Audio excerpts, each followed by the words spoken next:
Hi welcome. Movie തിരിച്ചു പോകാൻ വേണ്ടിയിട്ട് ഇരുന്ന ആ ദിവസം രാവിലെ ഒരു 9:30-ക്ക് ഞാൻ മുട്ടത്തുനിന്ന് എന്നോട് ചോദിച്ചു വരുന്നുണ്ടോയെന്ന് ചോദിച്ചു. ഞാൻ പറഞ്ഞു ഞാൻ വരുന്നില്ല.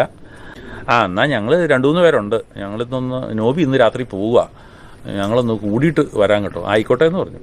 അവനങ്ങോട്ടും പോയി, ഞാൻ ഇങ്ങോട്ടും പോയി. പിറ്റേ ദിവസം രാവിലെയാണ് ഞാൻ അറിയുന്നത് ഈ പറയുന്ന മാതിരി ഷൈനിയനെ അതിക്രൂരമായി മർദ്ദിക്കുകയും അതിനുശേഷം മുറ്റത്തൂടെ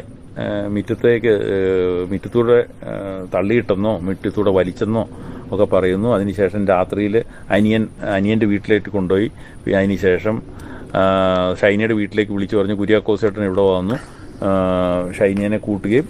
ഇത് നോബിയുടെ വീടായ ചുങ്കത്തിനടുത്തുള്ള പീറ്റർ ചായൻ ആട് ഫാർമർ എന്ന് പറയുന്ന യൂട്യൂബ് ചാനൽ പോയി എടുത്ത അഭിമുഖമാണ്. നോബി പോയിട്ട് വന്ന വരെ ഓർത്തിരിക്കാനുള്ള സമ്മാനമൊക്കെ കൊടുത്തിട്ടാണ് പോണത് ഷൈനിക്കെന്ന് ചുരുക്കം.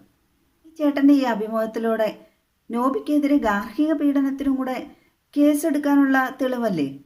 ഈ ഷൈനിനെ ഇതുമാത്രം ഉപദ്രവിക്കുമ്പോൾ ഈ നോബിയുടെ വീട്ടുകാരൻ്റെ മൃതദേഹങ്ങളായിരുന്നോ? അല്ല, പ്രതികരണശേഷിയില്ലാത്ത ശരീരം നിർജീവെന്നാണല്ലോ. അതുകൊണ്ട് ഒരു സംശയം. പിള്ളേര് 10-11 വയസ്സുള്ള പിള്ളേരല്ലേ കരയണത്, തീരെ ചെറിയ പിള്ളേരല്ലല്ലോ. അപ്പോൾ അയൽവക്കക്കാരെ എന്തുകൊണ്ട് അവരെ ഗൗനിച്ചില്ല? ചിലപ്പോൾ ഒരുപക്ഷെ ഇവരുടെ ഫാമിലി അത്രയ്ക്ക് നല്ല ഫാമിലി ആയതുകൊണ്ടേ ആ വക്കീലൊക്കെ എന്നാ പണി കൊടുക്കണമെന്ന് അറിയാൻ പാടില്ലല്ലോ.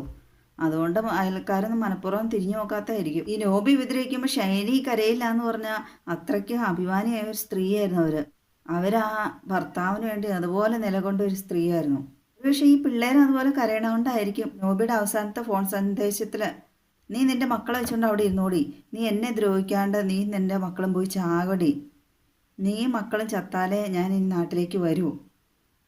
ഇതെല്ലാത്തിനും ഒരു ധ്വനിയല്ലേ, അർത്ഥമൊന്നല്ലേ? അതുകൊണ്ടായിരിക്കും ആ നോബിക്ക് ആ പിള്ളേരോടും കൂടെ ഇത്ര വൈരാഗ്യം. അവർക്കൊരു മകനുണ്ട്. അമ്മേനെ തല്ലുമ്പോൾ അതിൻ്റെ റിയാക്ഷൻ എന്താണെന്ന് ആരും പറഞ്ഞു കേട്ടിട്ടില്ല. ഷൈനിയുടെ മക്കളുടെ നീതിക്ക് വേണ്ടി അങ്ങേയറ്റം പോരാടുന്ന ഒരു ചാനലിൻ്റെ ഒരു വീഡിയോയിൽ കണ്ടായിരുന്നു. ഏതോ ഒരു മനഃശാസ്ത്രജ്ഞൻ ഒരു സ്ത്രീക്ക് അയച്ചു കൊടുത്തിട്ട് അവർ ആ ചാനലിന് അയച്ചു കൊടുത്ത് ഈ നോബിക്ക് നാർസിസ്റ്റ് മെൻറ്റാലിറ്റി ആണെന്ന്, അതായത് താൻ പോരിമ മനോഭാവം, സ്വേച്ഛാധിപത്യം എന്നൊക്കെ പറയായിരിക്കും. ഈ നാർസിസ് എന്ന് കേൾക്കുമ്പോൾ തന്നെ നമുക്ക് ഹിറ്റ്ലറാണല്ലോ ഓർമ്മ തന്നെ. അപ്പം അതിൽ നിന്ന് തന്നെ മനസ്സിലാക്കാം നോബിയുടെ ക്രൂരകൃത്യങ്ങൾ. പിന്നെ നോബിനെ ഒരു മാനസിക രോഗിയായിട്ട് ചിത്രീകരിക്കാനുള്ള ശ്രമം നടക്കണ്ടോ? എന്ത് തെറ്റ് ചെയ്താലും ഇപ്പം ആ തെറ്റിനെ മറയ്ക്കാൻ വേണ്ടി ഉടനെ ഇപ്പോഴത്തെ ഫാഷനാണല്ലോ മാനസിക രോഗിയായിട്ട് ചിത്രീകരിക്കുക എന്നുള്ളത്. ഈ മാനസിക രോഗിയാണെന്നുള്ള ചിത്രീകരിക്കാനുള്ള കാര്യത്തിൽ മരിച്ചുപോയ ഷൈനിനെ പോലും വെറുതെ വിട്ടിട്ടില്ല എന്നുള്ളത് നമ്മൾ വേറെ വീഡിയോയിൽ കണ്ടായിരുന്നല്ലോ. അങ്ങനെ നോബിക്ക് രക്ഷപ്പെടാനുള്ള പഴുതുണ്ടാക്കാൻ വേണ്ടി ഒരേപോലെ അർത്ഥമുള്ള 3 വാക്കുകൾ നോബി അവസാനമായിട്ട് പറഞ്ഞിട്ട് ആ ഷൈനി മരിച്ചെന്ന് എല്ലാവരും വിശ്വസിക്കുമെന്നായിരിക്കും ഓർത്തത്. അതൊക്കെ വക്കീൽ ബുദ്ധി ഉപദേശിച്ചതായിരിക്കും. പിന്നെ ആ മാതിരി ഉപദ്രവം അനുഭവിച്ചിട്ട് പോലും ആ മനുഷ്യത്തി മരിക്കാൻ തയ്യാറായിട്ടില്ല. പിന്നെ ഈ 3 വാക്ക് പറയുമ്പോൾ കാരണം തലേദിവസം സുഹൃത്തിനെ അയച്ച വാട്സപ്പ് സന്ദേശത്തിൽ അവർ ജീവിക്കണമെന്ന് അങ്ങേയറ്റം കൊതിയോടുകൂടി ചോദിക്കണ്ടല്ലോ ജോലിയുടെ കാര്യമൊക്കെ. അപ്പോൾ ഉറപ്പാണല്ലോ ഷൈനി മക്കളെ കൂട്ടിപ്പോയി മരിക്കാൻ പാകത്തിന് അങ്ങേയറ്റം പ്രകോപനപരമായ എന്തോ ഒരു കാര്യം ഈ ഷൈനിക്കും നോബിക്കും ഇടയിൽ നടന്നിട്ടുണ്ടെന്നുള്ളത്. ചാനലാരെ അഭിമുഖത്തിന് ചെന്നപ്പോൾ നോബിയുടെ അഭിനയ കുലപതി അപ്പൻ ആളൊട്ടും മോശമല്ലായിരുന്നു എന്നാണ് ഈ അയൽവക്കംകാരൻ്റെ അഭിമുഖത്തിൽ പറഞ്ഞത്. അപ്പനും പണ്ട് ആ നോബിയുടെയൊക്കെ അമ്മേനെ ഉപദ്രവമായിട്ട് അകത്തൊന്നും രാത്രി കയറ്റാണ്ട് പുറത്തിരുത്തും, പിന്നെ ഒരാശം വാക്കത്തേട്ട് വെട്ടിക്കൊല്ലാൻ പോയി എന്നൊക്കെയാണ് പറയണേട്ടെ. അപ്പം പിന്നെ ഈ നോബിക്ക് ഈ സ്വഭാവമൊക്കെ വന്നില്ലെങ്കിൽ അത്ഭുതമുള്ളൂ. പാരമ്പര്യമായിട്ട് കാത്തു സൂക്ഷിക്കണമായിരിക്കും 10 ഗുണം 10 ഗുണേ. ഇപ്പോഴും ഉത്തരം കിട്ടാത്ത ഒരു ചോദ്യമായിട്ട് തുടരുന്നതാണ് ഷൈനിനെ എന്തിനാണ് നോബി ഇത്രമാത്രം ക്രൂരമായിട്ട് മർദ്ദിച്ചുകൊണ്ടിരുന്നതെന്ന്. ഷൈനി മാത്രമല്ലേ മരണപ്പെട്ടിട്ടുള്ളൂ, നോബി ഇപ്പോഴും ജീവിച്ചിരിപ്പുണ്ടല്ലോ. അതിൻ്റെ ഉത്തരം നോബിക്ക് മാത്രമല്ലേ അറിയാവുള്ളൂ.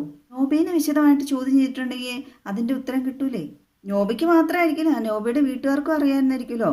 അപ്പനും അമ്മയെല്ലാം വീട്ടിലല്ലേ അവർ താമസിച്ചുകൊണ്ടിരുന്നത്.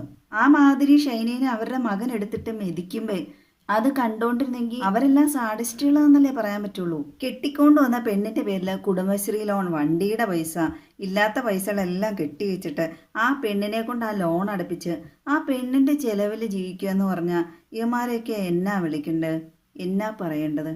ഷൈനി ജീവിച്ചിരിക്കുമ്പോൾ ഷൈനിയുടെ പേരിലെടുത്ത ആ കുടുംബശ്രീയുടെ ലോൺ ഷൈനി മരിച്ചിട്ടും ഈ നോബിയുടെ ചേട്ടൻ കള്ളപ്പാതിരി ഒന്നും അടച്ചു തീർക്കാൻ മനസ്സ് കാണിച്ചില്ല. അതിൻ്റെ അർത്ഥം എന്നാ? അവർ ആ കുടുംബശ്രീയിലെ പെണ്ണുങ്ങളെ കൂടെ ദ്രോഹിക്കുമായിരുന്നല്ലേ. മാത്രമല്ല ഓസിന് അവരടയ്ക്കുവാണെങ്കിൽ അങ്ങ് അടച്ചു പൊക്കോട്ടെ എന്നും കൂടെ ഓർത്തു. അവരെ അന്നേരം ഷൈനീനെ മാത്രമല്ല നാട്ടുകാരെയും കൂടെ ദ്രോഹിക്കുകയല്ലേ ചെയ്ത്. ആ സ്ത്രീകൾ തന്നെ ആ ലോൺ അടയ്ക്കാൻ മുൻകൈ എടുത്തതിൻ്റെ കാരണം അവർക്ക് തുടർ ലോണുകൾ ലഭിക്കില്ലായിരുന്നോ ആ ഷൈനയുടെ തുക മുഴുവൻ അടച്ചു തീർത്തില്ലായിരുന്നെങ്കിൽ. ഇങ്ങനെയുള്ളവന്മാരെയൊക്കെ നല്ല ആണുങ്ങൾക്കും കൂടെ ചീത്തപ്പേരല്ലേ ഉണ്ടാക്കണത്. നമസ്കാരം, കേരള ന്യൂസിലേക്ക് സ്വാഗതം. ടോം ജോസ് തടിയമ്പാട് എന്ന് പറയുന്ന അനൗൺസ്മെന്റ് ഷൈനിയുടെ കടം വീട്ടാനായിട്ട് ഒരു പ്രവാസി സംഘടന കുറെ പണം സ്വരൂപിച്ച് നാളെ കൈമാറുകയാണ്. എന്തായാലും ഷൈനി അടച്ചു തീർക്കാനുള്ള ആ കുടുംബശ്രീയുടെ ലോണിൻ്റെ തുക ടോം ജോസ് തടിയമ്പാട് എന്ന അദ്ദേഹത്തിലൂടെ സുമനസ്സുകളായ പ്രവാസികൾ ദൈവത്തിൻ്റെ കയ്യൊപ്പ് പതിഞ്ഞ പോലെ ആ തുക തിരികെ നൽകിയല്ലോ. അതിന് നന്ദി. അവർക്ക് പ്രത്യേക അഭിനന്ദനങ്ങൾ അറിയിക്കുന്നു. ഒരുപക്ഷെ ഷൈനി ജീവിച്ചിരുന്നപ്പോൾ സോഷ്യൽ മീഡിയയിലൂടെ ഈ ഷൈനിയുടെ ജീവിതം ശ്രദ്ധിക്കപ്പെട്ടിരുന്നെങ്കിൽ അന്നേ ഈ പ്രവാസികൾ ഇത് തന്നെ ചെയ്യുമായിരുന്നിരിക്കും.